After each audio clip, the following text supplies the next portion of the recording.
Party leader Professor George Wajackoyah and his deputy Justina Wamae continues to deepen as Wamae now reveals that it is Wajackoyah who first blocked her following allegations through a letter by the party circulated on social media stating that she had blocked her boss and other party officials from contacting her. In an interview with TV47's Moige William, Wamae maintains that she has no issue with her boss, none known to her, further stating that she is yet to make up her mind on whether or not to face the party's disciplinary committee as demanded also in the letter. The fallout between Roots Party leader George Wajackoyah and his deputy Justina Wamae is now playing out publicly. But we are joined by Justina Wamae to explain what is really happening at the Roots Party. Thank you for your time here at TV47. First things first, are you in communication with the party? Yes, I am in communication with the party. You know, communication is through letters, emails, social media these days. So the letter that was sent on social media is part of communication. So I'm in communication with the party. You have not blocked some of the officials as it's being alleged? It's alleged, but I'm in communication with the party and we've been discussing very many things. Albeit we have different opinions, so that is why we have some conflict.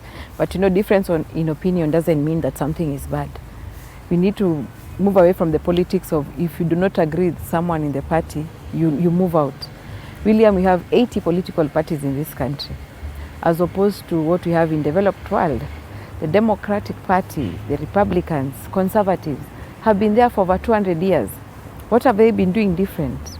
Not to say that they do not have conflict internally. They have, but they manage, they resolve their conflicts, and there's also opportunity for you to give your opinions without being seen like you've been bought by someone else. That is part of democracy. Are you agreeing there's a fallout between you and your party leader? What is happening at Roots Party? From where I sit personally as Justina, I do not have any fallout with him. It's just a difference of opinion and principle. Remember, William, the first time I went to Roots Party, I sent in my application.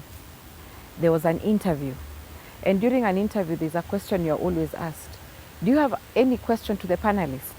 And the question I posed was, what is the end game? And it was very clear that the end game was to popularize the party and popularize our manifesto, which was anchored on legalizing and regulation of marijuana. So that is what I stuck to. That has been the script. But the moment the office of the party leader came off that they were supporting our competitor, I felt we were leaving our script, we were leaving our direction and our focus. And that is why all the time people used to ask me, are you a project? In the eyes of Kenyans, they believed you were a project because one day it was mentioned on TV by the president-elect that during the manifesto, we were parachuted to KICC. Those utterances put us in the light of coming off as an Azimio project. Were you a project? When I went for that interview as Justina, we were not a project because I was informed we are going to stick it out to the very end because we had our own ideas.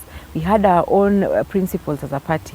So we were not a project. Where I sit as Justina, I believed we were not a project. It is only sudden that when my party leader spoke about Azimio, and it was quoted in all media houses.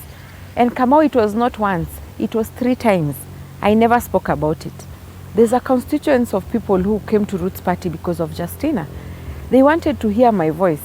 They wanted to hear whether I've eaten money as it's alleged in politics. That is where when the party leader gave his statement as an individual, the party spokesman gave the statement of the party, I felt it was important for me to speak out because I'm a woman, I'm a youth. Fair enough. Many of the times women and youth are seen as a top-up in these political parties, setup. But I came in there with one thing, I'm independent-minded. I ran for Mavoko. 2018, I applied for a PS position. I've always been independent-minded. And when I was being picked for this position, I believe those are the qualities they looked into. Fair enough, fair enough. We are done with the general election now, and you made a statement, something that the party is not comfortable with. You congratulated the president-elect, who is Deputy President William Ruto. How does that sit from where you sit? how is it for you? Why will you congratulate President-elect and the party that you are in is not comfortable with it? Kamau, there's something in communication we call verbal and non-verbal. So non-verbal is written. My party leader in Bomas congratulated the President-elect. We saw them, they took a photo. He went to the extent to say, "Wewe ni mwanaume bwana," you know.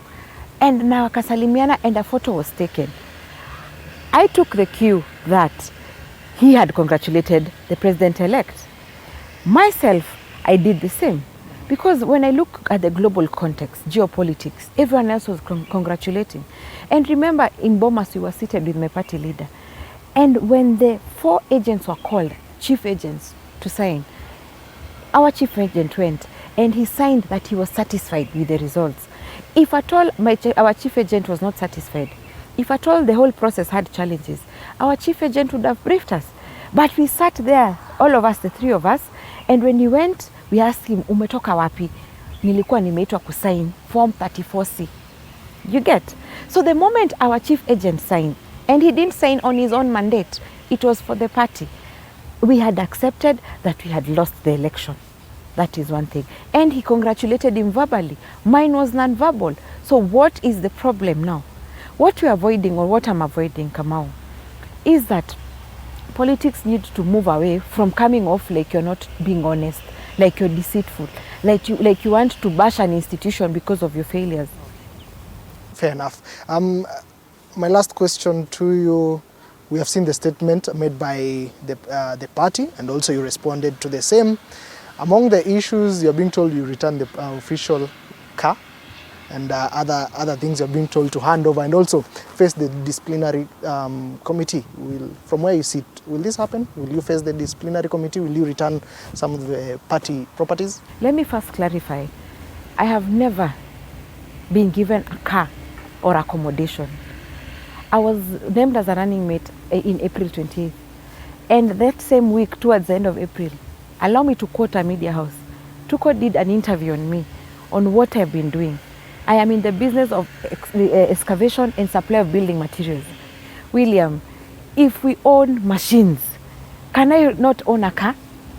My car was taken, a photo was taken of the car and what I drive. So let me say it is misleading to Kenyans that I was given a car and I was given a home. I have not moved where I've been living. My neighbors in Utawala know where I live and I still live there. So there is nothing to return. Maybe in someone's dream, they can withdraw that. But I'm still consulting because I need to know. Friday is not here, so let's wait for Friday. What is the future of Roots Party? Okay, the party leader... As the deputy party leader. No, let me say this. It was clear that the party leader owns the party.